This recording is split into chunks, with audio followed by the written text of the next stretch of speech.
We're at Sturgis Library for our second segment, Will It Check Out? The libraries are much more than books nowadays, and with me, Corey Fahrenkopf. You are like an enormous amount of titles here, so I'll let you, adult services, reference, but also, you know what's to check out, right? Yeah, we've got a bunch of new stuff coming out right now. That's kind of the trend in libraries in the last couple of years, and you'll see libraries that are starting to rent out like tools and stuff for your household and different cooking implements and like really big, like kind of expensive equipment for people in the community. Here at Sturgis, we're starting kind of small because if we had like 15 lawnmowers to rent, I wouldn't be able to buy any books for people. So we got a list of stuff if you want me to tell you all about it. Yeah, I would. Cool. So first of all, we got a ukulele that we're going to be checking out. We had a ukulele program probably like 5 months back, and we probably had like 50 people show up for it. So there's a lot of people in the community that are really into ukulele. If you're wanting to start music and have like train kids how to do stuff, or if you're later on in life and never like picked up an instrument before, ukulele is super good to go to because it's 4 strings. You play it open, it plays a chord, and it's fairly simple to learn as far as like versus like violin. Like that's rough. Right. So we got ukuleles. What Paul is holding, we've got a little scientist microscope kit. A while ago, we got a grant to kind of like increase our STEAM presence, which is science, technology, engineering, arts, and math. So we got a bunch of learning toys for children kind of between the ages of, I think, like 3 and 8. And so stuff like this little microscope will teach kids about like how the tiny world works. Yeah. And there's a couple other things that work for different musical arrangements. And things to expand like children's problem solving and like inquisitiveness towards like sciences. Right. So we got that. We have our telescope that we check out fairly regularly. You get it for a week. It's like a high-end telescope, so it's got up to like magnification of like 52 times, I think. Wow. So you can see all the planets that are close by. I mean, you're not going to see like Pluto way out there, but you'll see Mars and Venus.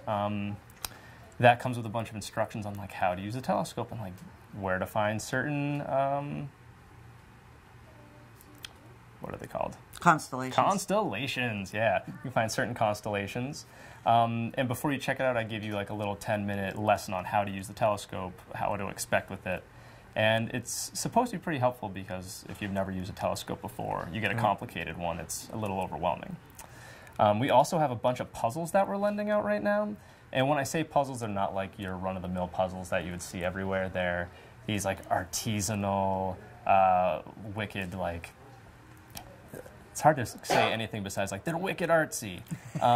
They're all woodcut and they're all like small run. So they all have an image of a different piece of art on them. They all have pieces that are shaped in non-traditional ways. There's a bunch that don't have normal edges. And it sounds kind of weird when you're saying it out loud, but when you see it and you see like the crazy wavy edges or the edges that form itself into like a city skyline or a castle village, some of the pieces are shaped like squirrels or turtles or like weird keys.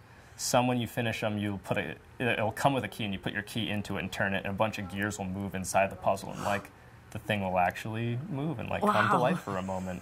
Yeah, they're nuts and people really like them. We also have a bunch of knitting kits we're going to start circulating, which are just... This is fascinating. Right? People love this idea. And it's knitting needles, patterns, and a singular skein of art. Skein? Yeah. But we're also going to do knitting bags at the library, and that's part of like a community project we're going to have going.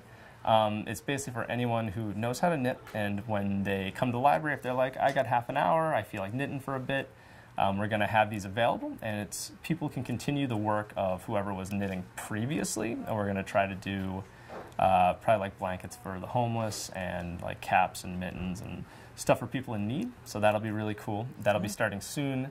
We'll be looking for donations of skeins of yarn. If people are willing to donate, that'd be awesome. And we're always continually trying to add stuff. I'm going to say stuff kind of broadly as far as all this stuff goes. We listen to what our patrons are looking for. We're looking for different community input. So if anyone has any suggestions, we're always open-eared here at the library. And that's kind of all the random things we're circulating now that aren't books. All right, well, make sure. I think I'm going to check that ukulele out. Do it. Excellent. Thanks so much, Corey. You're very welcome.